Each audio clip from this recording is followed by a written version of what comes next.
This is Angie. She's brand new to the business. She's been in this class, like John, 5 hours.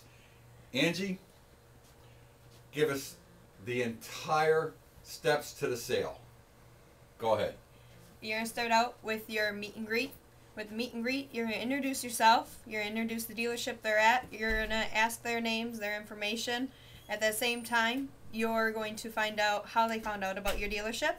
And you're going to find out if they're currently working with anyone, because you don't want to steal their, you don't want to steal anyone else's customer. And then from there, you're going to go to the interview process. You're going to kind of find out a little bit about them. You're going to create that foundation that you need to be able to work with them in the long run. And then after you create that foundation, you're going to land them on a vehicle.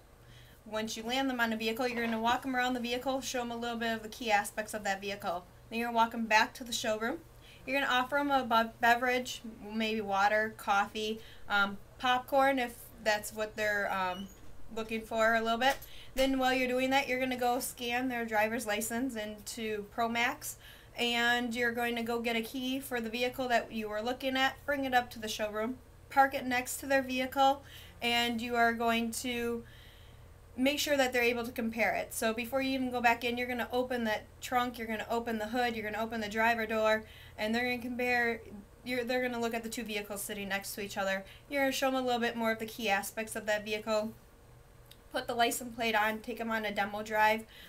Make sure that you're making all right turns on a pre-planned route, so that way they don't have to cross any traffic to be able to make their route. And then you're going to get back to the dealership. You're going to walk them inside, and you're going to ask them some key questions and make sure that they are willing, or that they're going to give you, you're going to get a commitment from them. So that way you know you can move forward with the process.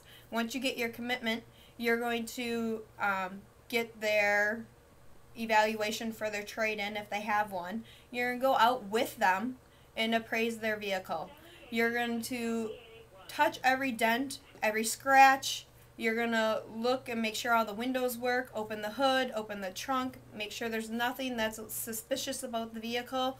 And at this time, you're not going to say a single thing. You're just going to know that they're understanding what's going on and notice the defects of their vehicle. And then you're going to go back inside. You're going to take your appraisal to your manager. And then with the appraisal to the manager, you're going to get the first figures. Then you're going to present the figures. At this time, you're not negotiating at all. It's just a presentation of the figures and letting them know what the numbers are. And then from there, if the customer doesn't agree with those figures or numbers, you're going to figure out and find out, do some fact-finding, why that doesn't work. And then once you get your fact-finding done, you're going to go back to your manager. You're going to get a new set of numbers. And with that new set of numbers, you're going to go back to the customer. At this point in time, your negotiation begins. And if you're unable to get the negotiation through, you're going to get your manager. Of course, they're always willing to help you out. And then once you get to the point where the negotiation is signed and ready, you're going to F&I office, which is finance, and you will, during that time, get their vehicle prepped, washed, cleaned, brand new vehicle. You're getting it filled up. You're going to make sure that it is in perfect condition. And then when they're done with finance, you're taking them back to your desk. You're going to go through the owner's manuals. You're going to point out the warranty. You're going to point out the service. You're going to also, at the same point, when you're paper clipping those pages for them, you're going to put the service manager's card in there and your business card in there. And then you're going to walk them out to the vehicle. You're going to show them all the key points that you may have missed on the demo drive. You're going to sync their phone if you can. You're going to show them all the key buttons that they're going to need to know. Then you take them back to the service department. You're going to tour them around the service department and make sure that their first appointment is scheduled. And then from there, you're going to walk them back to your desk.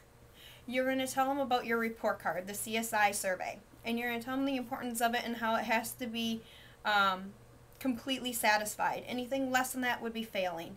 Because, of course, if you fail, that may mean you don't have a job. So they have to be 100% satisfied, and to let you know if there's anything on that survey that they are unable to mark completely satisfied, so that way you can correct any questions that they may have and make sure they are completely satisfied. Then after that, you send them on their way, and you follow up and do all your follow-ups with them at the increments that are set. Thank you, Angie.